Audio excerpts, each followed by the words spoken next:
এই সমস্ত ছেলে যুদ্ধ করে মাত্র 16 বছর বয়স, রাতভর দিনভর সারাটা দিন এই মোবাইলে আসক্ত, মোবাইলটা ছাড়তে চায় না।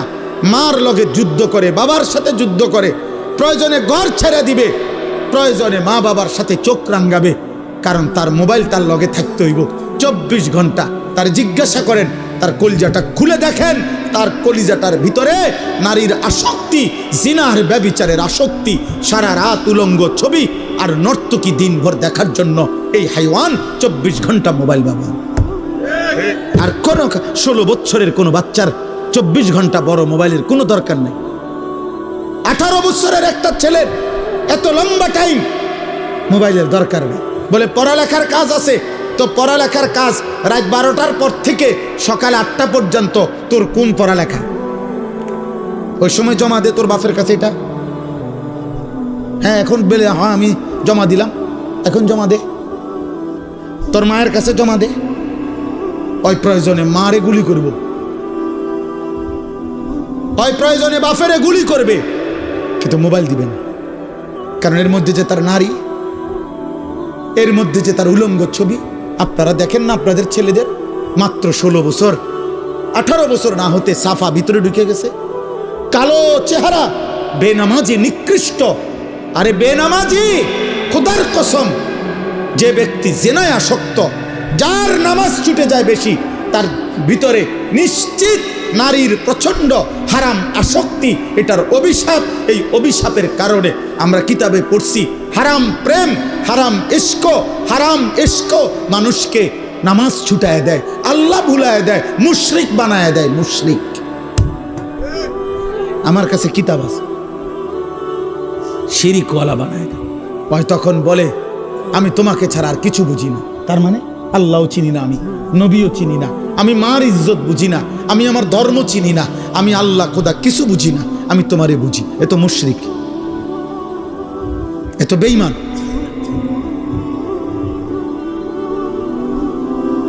আপনারা দেখেন এইখানের যে ছেলেগুলো আছে এগুলোর দাঁড় করাইয়া বলেন যে তোর উপরে আল্লাহর কোন গজব পড়লো? এক ওয়াক্ত নামাজ পড়লি না কেন? তোর বাবা মুসলমান না? তোর মা মুসলমান না? তোর মা তোরে বুকের দুধ পান করায় নাই? তোর গ্রামের কেউ তোরে বলে নাই তুই মুসলমান? তোর মক্তবের হুজুর তোকে বলে নাই মুসলমান? তোরে কেউ আল্লাহ চিনায় নাই না ফরমান? 16 বছর বয়স, এত বড় গাদ্দার হয়ে গেলি? মাত্র 16 বছর বয়সে যদি একটা মুসলমানের বাচ্চা এত বড় ঘাটতেরা হয় যে আল্লাহকে একটা সেজদা দেয় না, এই হাইওয়ান 40 বছর বয়সে তো দাজ্জাল হয়ে যাবে। এত কম বয়সে যদি এত বড় সাহস সে কোত্থেকে পাইল বলে? 16 বছর বয়সে সে আল্লাহকে বৃদ্ধাঙ্গুলি দেখায়। আপনি কারা আবার? আপনি কে? আমি আপনাকে চিনি না। আমি চিনি আমার শাহওয়াত, আমি চিনি আমার নারী, আমি চিনি আমার বন্ধুদেরকে, আমি চিনি মুশরিক আর বেঈমানদের চুল, চেহারা, লিবাস, পোশাক। আব্বা আমরা এই জন্য আশাবাদী, চেষ্টা করি আমাদের এই ছোট ছোট মাদ্রাসাগুলো জায়গায় জায়গায় কম বেশি মানুষ বানায়, মানুষ আখেরাত চিনায়, হালাল হারামের পার্থক্য চিনায়, পাক নাফাক চিনায়। বলে মাদ্রাসা কি করে? মাদ্রাসা পাক নাফাক চিনায়, মাদ্রাসা হালাল হারাম চিনায়, মাদ্রাসার তালেব এলেমের কলিজার মধ্যে এটা ঢুকায় যে বাবা মরণ পর্যন্ত সুদ খাইস না। মাদ্রাসায় কথা শিখায় মানুষের উপরে গুলি করিস না, মানুষের গায়ে ছুরি মারিস না, কোনো হারাম নারীর সাথে বিবাহ বহির্ভূত কোনো হারাম সম্পর্ক করিস না। এটা জরুরি বাবা। একটা নারীকে, একটা মেয়েকে তার ইজ্জতের কদর শেখায়, তার সতীত্বের মর্যাদা বুঝায়। সে বুঝে আমার ইজ্জত দামি, আমার সতীত্ব দামি। হ্যাঁ, যদি কোনো জায়গায় কেউ যদি যে বলে হুজুর মাদ্রাসাত পড়েও দেখছি উল্টা পাল্টা, তাহলে শুধু ওই উল্টা পাল্টাটা, মাদ্রাসা উল্টা পাল্টা বানায় নাই, ওর ব্যক্তি চরিত্রের অসতের কারণে। কোরআন তাকে উল্টা বানায় নাই, রাসূলুল্লাহর সুন্নাহ তাকে উল্টা বানায় নাই, ও বরং আল্লাহর কোরআন গ্রহণ দশা, এরও তো এই দশা। কথা বোঝেন নাই আপনি? আমি নিজে সৌদি আরব কাবা ঘরের পাশে, আল্লাহর ঘরের পাশে ডিউটি করে, এতে 24 ঘন্টা সিগারেট খায়, আমি এরকম মানুষ দেখছি। তো এটা আল্লাহর ঘরের দোষ? আল্লাহর ঘরের পাশে সারা রাত ডিউটি করছে পাশের হোটেলে, এরপরে ফজরের ওয়াক্তে আপনার কাবা ঘরের আল্লাহর ঘরের নামাজ চলতেছে, তে সাইডে দিয়ে একটা জায়গা, অথচ এই জায়গায় একটা সেজদা দিলে 1 লক্ষ সেজদা। এমন হইতে পারে না? কথা বলেন না কেন? তো এটা কাবা ঘরের দোষ, এটা রাসূলুল্লাহ সাল্লাল্লাহু আলাইহি সাল্লামের বলার দোষ, তাইলে আপনাদের কাছে জন্য বললাম, আখলাকের হেফাজত জরুরি বাবা, চরিত্রের হেফাজত জরুরি। আপনারা আপনাদের ছেলেদের দিকে তাকায় দেখেন, আপনাদের স্ত্রীর দিকে তাকায় দেখেন। একজন মহিলা প্রতিদিন তার ভাসুরের সাথে কথা বলে, দেবরের সাথে কথা বলে, সবার সামনে খানা পিনা দিতেছে, রাস্তার পাশের পুকুরে গোসল করতেছে। কি নির্লজ্জ বেহায়া নারী, কি অসভ্য নারী! স্বামী বেচারা, বেটা তুমি নাফরমান, দুনিয়ার কত কিছু করলা, তোমার বিবির জন্য, মেয়েটার জন্য একটা পর্দায় ঢাকা গোসলখানা করতে পারলা না, তুমি বেড় বেড়া আকামলা কোথাকার। তুমি তোমার বিবি বাচ্চার মেয়ের ইজ্জতের কদর বুঝলা না। এই জন্য আপনারা সবাই বুঝবেন না, যদি বুঝেন খবর নেন, রাগ হওয়ার সুরত না। সারাটা দেশের হালাত খুঁজেন, কি পরিমাণ এখন প্রতিদিন এখনকার খবর হলো এত বেশি পরিমাণ পরকিয়া সারাটা দেশে। অর্থাৎ মহিলার স্বামী আছে, অন্য পুরুষে আসক্ত, পুরুষটার স্ত্রী আছে কিন্তু তে অন্য মহিলায় আসক্ত। প্রতিদিন এই খুন, মার্ডার, হত্যা হচ্ছে এই অসভ্যতার কারণে। গত 3 দিন আগে আমি নিজে পত্রিকায় পড়ছি, বাংলাদেশে উনি রিপোর্টার লিখছে যে বাংলাদেশে গত 1 বছরের ব্যবধানে গত 10 বছরের চাইতে বেশি HIV আক্রান্ত, এইডস আক্রান্ত রোগীর সংখ্যা গত 10 বছরের চাইতে বেড়ে গেছে। ওই দেখেন, এই বেয়াদব দেখেন, কাকে বলে? মানুষকে বলে না, ছাগলেরে বলে, কোনো খবর নেই, সে তার কাজে আছে। এই হলো গাদ্দার, এই হলো আহাম্মকদের। বললাম না আমি, এটা এই মোবাইলের প্রচন্ড আসক্ত যেগুলো, এদের ব্রেনে কোনো কাজ করে না, এরা প্রতিবন্ধী। হ্যাঁ বাস্তবে এরা কোনো পাক নাফাক, ভদ্রতা, আখলাক, উচিত অনুচিত বোঝে না। এর কথা হলো, আমি হুজুর তোর আব্বাও যদি বলে আমার মোবাইল ছাড়া জীবনে আমার আর কিছু নাই, আমার কোনো মা নাই, বাবা নাই, আমার কোনো আল্লাহ নাই, রসুল নাই, আমার কোনো হুজুর নাই, আমার কোনো ইমাম নাই, আমার কোনো ধর্ম নাই, আমার কোনো ইসলাম নাই, আমার কোনো কোরআন নাই, আমার একটাই আমার মোবাইল। নারী, ছবি, উলঙ্গ দৃশ্য, জিনা, ব্যভিচার, অশ্লীলতা, বেহায়াপনা, উল্লাস, মদ, জুয়া, এই জীবন, এই জীবন। বেঈমানের দিকে তাকায় থাকে, বেঈমানের ডিজাইন। মুসলমানের ঘরে জন্ম নিয়া 16 বছর বড় হইলি বেটা, মুসলমান মা বাবার ঘরে চুল রাখলি বেঈমানের মতো বেটা, কাপুরুষ বেটা তুই বেটা।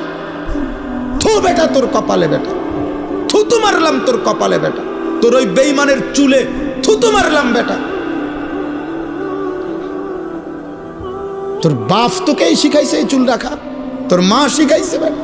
তুই বড়দি হইলি মার ঘরে, মুসলমানের ঘরে, তো বেঈমানের মতো চুল রাখলি কেন বেটা? ওই বেঈমান তোর বাপ, ওই বেঈমান তোর চাচা, ইউরোপের ফুটবল খেলোয়াড় ওই তোর বাপ বলেন, তাহলে সে তার মতো চুল রাখবে কেন? কোন ইহুদি মহিলা, সিনেমার নর্তকী যদি কোনো মুসলমান মেয়ের লেবাস, পোশাক, সাজগোজের জন্য তার পছন্দ হয়, ওই নারী, ওই মেয়ে কাপুরুষ, অপদার্থ ছাড়া, চরিত্রহীনা ছাড়া আর কিছু হইতে পারে না। আল্লাহ রসুল বলছে, যে নারী চলতি পথে তার আতর, পারফিউম, সুগন্ধি, সেন্ট যদি কোনো পুরুষের নাকে লাগে, খোদার কসম আল্লাহর নবী বলছে ওই নারী ফাহিয়া জানিয়া, ব্যভিচারী ব্যভিচারী ব্যভিচারী। শুধু যদি সেন্টের গ্রান, পারফিউম যদি কোনো পুরুষের নাকে লাগে, আইয়ুমা ইমরাআতিন ইস্তাতারাত ফামাররাত আলা কওমিন লিয়াজিদু মিন রিহিহা ফাহিয়া জানিয়া। রাসূলুল্লাহ বলছে যে নারী চলার পথে এমন আতর লাগাইছে যে আতরের ঘ্রাণ পুরুষের নাকে লাগছে, সে ব্যভিচারিণী নারী।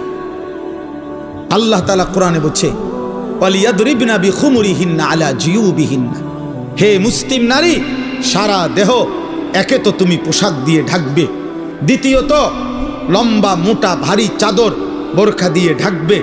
এরপরে আবার আল্লাহ বলছে তোমার চেহারা, তোমার বক্ষ আলাদা আবারও মোটা পোশাক দ্বারা, আলাদা খিমার, আলাদা ওড়না দ্বারা আবার ঢাকবে।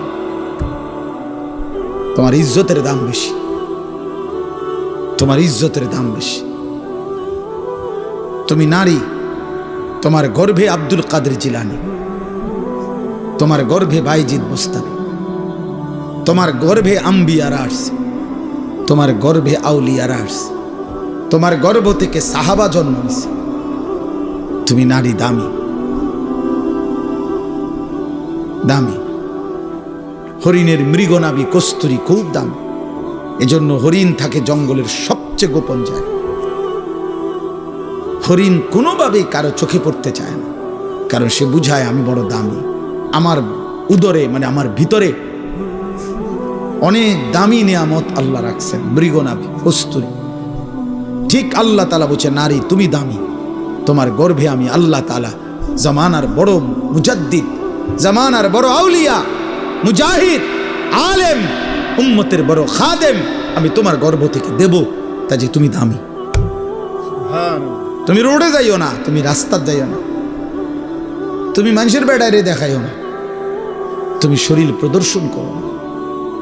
আল্লাহ নিষেধ করছে ওয়ালা তাবাররাজনা তাবাররুজাল জাহিলিয়াতিল উলা, হে নারী তোমরা অজ্ঞ নারীদের মতো তোমরা নিজেদের সৌন্দর্য প্রদর্শন করো না, করো না।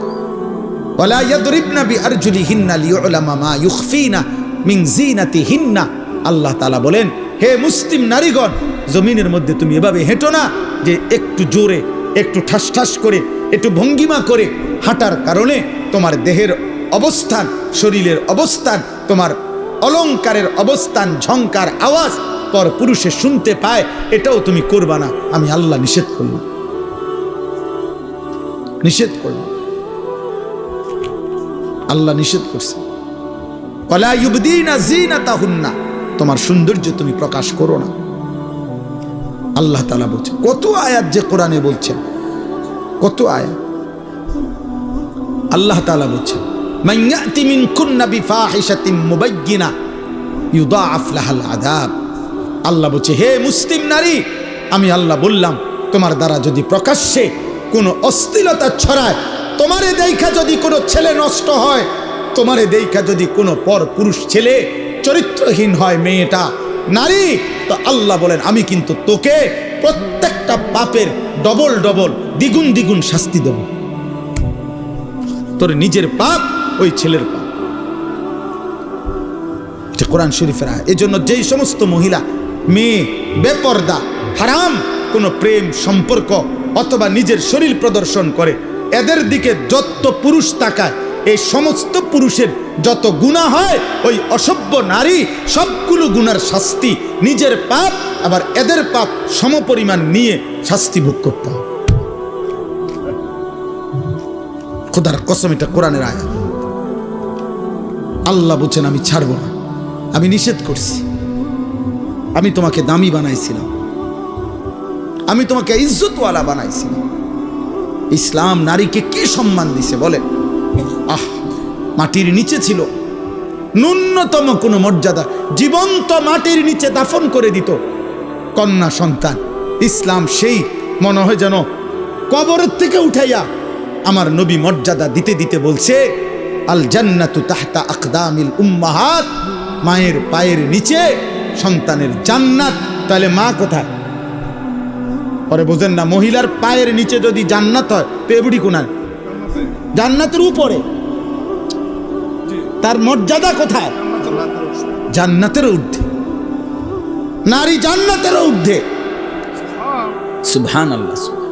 অতএব আজকে এতটুকুই কথা, আপনারা বুঝেন, আমরা বুঝি। আমাদের এই বালিকা মাদ্রাসা, আমাদের ছেলেদের মাদ্রাসাগুলো আমরা আখেরাত শিখাই, আমরা চরিত্র শিখাই, আমরা আখলাক শিখাই, আমরা ইমানের হেফাজত করতে বলি, আমরা আখলাকের হেফাজত করতে বলি। আল্লাহ আমাদেরকে বুঝ দান করেন, আল্লাহ আমাদেরকে কবুল করে নেন। দেখেন, এবার আমি যেটুকু আয়াত পড়ছি এবার শুধু তর্জমাটুকু শুনেন, তাইলে কথা শেষ। কোরআনুল কারীমের 18 নম্বর পারা 24 নম্বর সূরা, সূরায়ে নূর। এই সূরা আল্লাহ তাআলা কি বলছে শুনেন। অত্যন্ত গুরুত্বপূর্ণ কোরআনের সূরা। আল্লাহ তাআলা বলেন, বিসমিল্লাহির রহমানির রহিম। কথা বলো না, কথা বলো না। আল্লাহ তাআলা বলেন, এই দেখেন 3টা আয়াত পড়ছি মাত্র, 18 নম্বর পারা 24 নম্বর সূরা। সহজ, আপনি বুঝবেন সহজ কথা। আল্লাহ তাআলা বলেন, সূরাতুন আনজালনাহা, এই সূরাটি আমি আল্লাহ নাজিল করেছি। পুরা কোরআন কে নাজিল করছে? এই সূরাটা কে নাজিল করছে? তো আল্লাহ এরপরও আবার বলতেছে, এই দেখো এই সূরাটা কিন্তু আমি নাজিল করছি, আমি আল্লাহ নাজিল করছি। খামখেয়ালি করো না। আমি আল্লাহ, আমি তোমার রব, আমি তোমার সৃষ্টিকর্তা, আমি তোমার হিসাব গ্রহণকারী, আমি কিন্তু ফায়সালাকারী। ওয়া ফারাদনাহা, এই সূরার বিষয়টা হালাল হারাম যা বলছি এখানে, এটা আমি ফরজ করেছি। এই সূরার বিধান আমি ফরজ করেছি। 3 নাম্বার, ওয়া আনজালনা ফিহা আয়াতিন বাইয়িনাত, আমি আল্লাহ এই সূরার মধ্যে আমার বিধান স্পষ্টভাবে, কোনো রকমের লুকোচুরি, কোনো রকমের নয় ছয় নাই, আমি স্পষ্ট আমার বিধান আমি নাজিল করেছি। লাআল্লাকুম তাদাক্কারুন, কেন? যেন তোমরা উপদেশ গ্রহণ করতে পারো। কি করতে পারো বলেন? উপদেশ গ্রহণ। এখন এতগুলো ভূমিকা বলে আল্লাহ কি বলছে এরপরের আয়াত দেখেন, আয-যানিয়াতু ওয়াজ-যানি ফাজলিদু কুল্লা ওয়াহিদিম মিনহুমা মিআতা জালদা। এইটাই বলছিলাম, কোন ছেলে মেয়ে যদি ব্যভিচার করে, জিনা করে, আল্লাহ বলেন ব্যভিচারিণী নারী এবং ব্যভিচারী পুরুষ যদি অবিবাহিত হয় তাহলে তাদের উভয়কেই 100 করে চামড়ার চাবুক দিয়ে বেত্রাঘাত করে। ইসলামের কঠোর শাস্তি। আল্লাহ বলছেন, ওয়ালা তাখুজকুম বিহিমা রাফাতুম ফি দীনিল্লাহ ইন কুনতুম তুমিনুনা বিল্লাহি ওয়াল ইয়াউমিল আখির।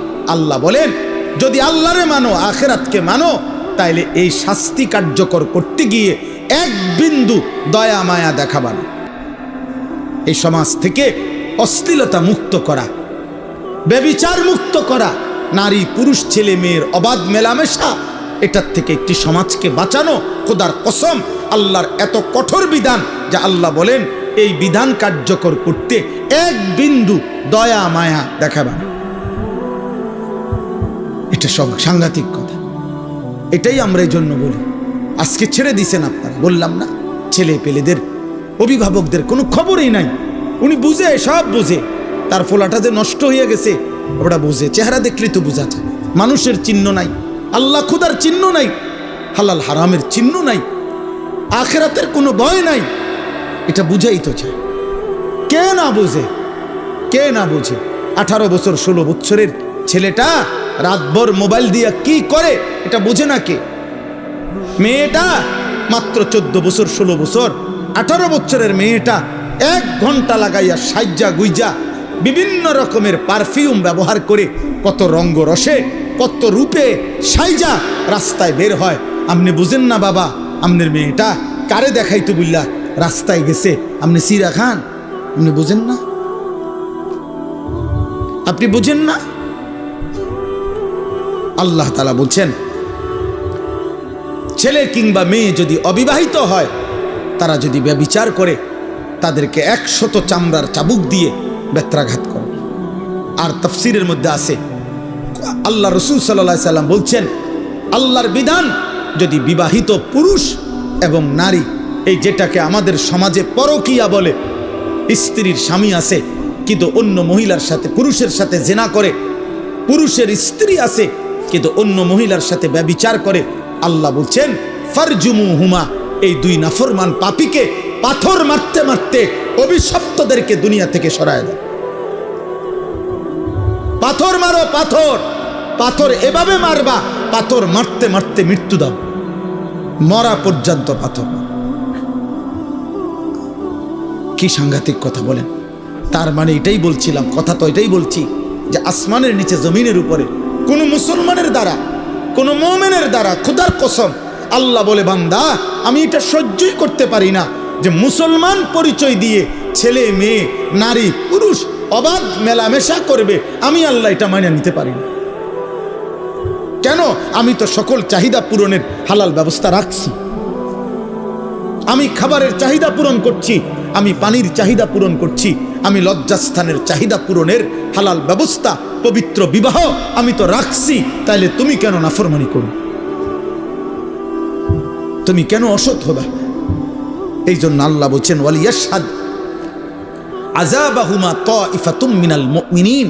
আল্লাহ বলেন বেবিচারী যারা, ছেলে মেয়ে অবিবাহিত হোক আর বিবাহিত হোক, তাদের শাস্তি যখন কার্যকর করা হবে ইসলামী খেলাফত, তখন যেন অবশ্যই ইমানদারদের বড় একটা গ্রুপ উপস্থিত থাকে, লোকসম্মুখে প্রকাশ্য দিবালোকে এই শাস্তি কার্যকর করতে, যেন বাকিরা ভয় পায়, যেন বাকিদের কলজা সুদ্ধা কাঁপে যে পাথর মাইরা মাইরা ফেলবে, 100 চামড়ার চাবুক দিয়ে বেত্রাঘাত করবে।